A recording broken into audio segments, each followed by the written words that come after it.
क्या है आयुर्वेद? आपके किचन में रखे हुए कुछ गरम मसाले, या धोती कुर्ता और तिलक लगाकर पेड़ के नीचे दवाइयां बांटता हुआ कोई झोला छाप डॉक्टर, या आयुर्वेद के नाम पे सड़क के किनारे तंबू लगाकर दवाइयां बांटता हुआ एक पाखंडी, या बिना रिसर्च के लिखी गई कोई देहाती किताब?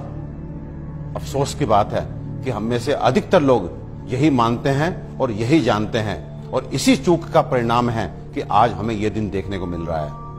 और साथ ही मैं आपको सचेत कर देना चाहता हूं कि अगर अब भी हम ना सुधरे, हम आयुर्वेद को नहीं जाने, नहीं पहचाने, तो मुझे नहीं मालूम कि आयुर्वेद का क्या होगा, लेकिन मानव जाति का पतन तो मैं निश्चित रूप से देख रहा हूं। और जो लोग मेरी इस बात से इत्तेफाक नहीं रखते, वो अपनी क्वालिटी ऑफ हेल्थ और क्वांटम ऑफ लाइफ को कंसीडर करें। साधनों के अभाव में हमारे बड़ों में से अधिकतर लोग 100 वर्ष की आयु तक पहुंचते थे। ये वो आयु है जिसकी आज हम साधन संपन्न होने के बावजूद भी कल्पना तक नहीं करते।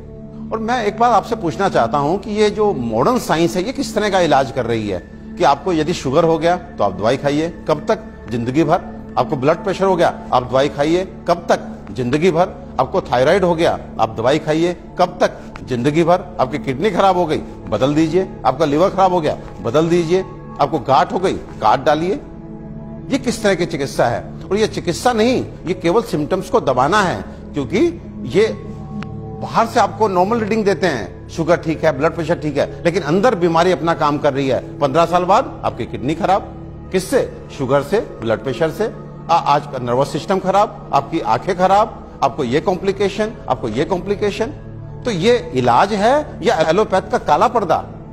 अपने 20 साल के क्लिनिकल एक्सपीरियंस से आपको बता देना चाहता हूं, ये जो आयुर्वेद विज्ञान है, ये समुद्र से भी गहरा, हिमालय से भी ऊंचा ऐसा जीवन का विज्ञान है जो आपके शरीर में और मन में किसी भी अवांछित परिवर्तन के बारे में आपको न केवल जानकारी देता है, बल्कि उसे जड़ से मिटाने के लिए पुख्ता इलाज भी देता है।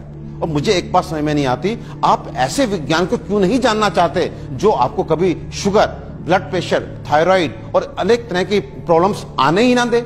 और यदि दुर्भाग्य से आ गई, आपके जेनेटिक कॉम्पोजिशन इस तरह का है कि आपको ये बीमारियां लग जाती हैं, तो इनसे कैसे आप बचे रहें और कैसे आप ठीक हो सकते हैं, इसके बारे में भी पुख्ता जानकारी दे। मित्रों, आयुर्वेद सबसे पहले स्वस्थस्य स्वास्थ्य रक्षणम के लिए आपको ऋतुओं के हिसाब से आपको क्या खाना चाहिए, क्या पीना चाहिए, किस तरह की जीवनचर्या आपकी होनी चाहिए, ये सब सिखाता है। और उसके बाद अनफॉर्चुनेटली यदि आप बीमार पड़ते हैं तो यहां पर लाखों दवाओं का वर्णन है, जिसमें आपकी काष्ठ औषधियां यानी कि जड़ी बूटियों से बनी औषधियां, आपके मिनरल्स यानी कि खनिजों से बनी औषधियां, रस औषधियां, इतनी सारी औषधियों का वर्णन है जो आपके उन बीमारियों के लिए भी आपको इलाज देती हैं, जिसमें आज का मॉडर्न साइंस जो है अपने हाथ खड़ा कर देता है। आज फैली किसी भी विषाणु जनित बीमारी के लिए वेंटिलेटर्स का इंतजाम मॉडर्न साइंस करता है। केवल किस लिए? इसलिए कि वो तब तक आपको जीवित रख सके जब तक वायरस अपने आप आपको छोड़ के नहीं चला जाता। तो ये किस तरह का इलाज है? जबकि आयुर्वेदिक औषधियां ऐसी हैं जो सीधे जाके वायरस को मार के आपको बीमारी से बाहर लेके आती हैं, आपको मौत से मुंह के बाहर लेकर के आती हैं। तो दोस्तों, विश्वास कीजिए, अपने आयुर्वेद को मान दीजिए, सम्मान दीजिए, जानिए, पहचानिए, अपनाइए और अपने जीवन को, अपनी हेल्थ को अच्छा कीजिए।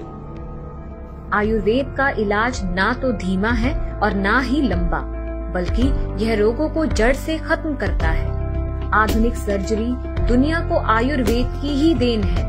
आचार्य सुश्रुत को सारा संसार निर्विवादित रूप से शल्य चिकित्सा का जनक मानता है।